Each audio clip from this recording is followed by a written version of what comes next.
দেখো বন্ধুরা, কড়াই নিয়ে বসে পড়বো আজকে। কড়াইয়ের মধ্যে কি আছে সবার লাস্টে দেখাবো, আর কি কি রান্না করেছি সেটা বলে দেবো।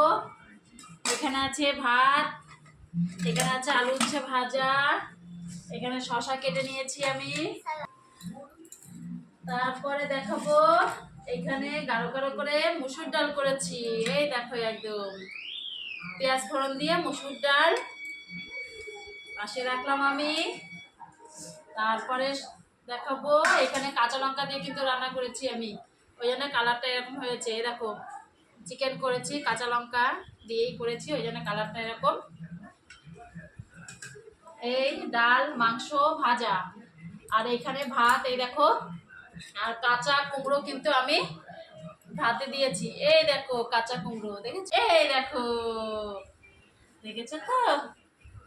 এটাই দেখো ফ্রাইড রাইস করেছি।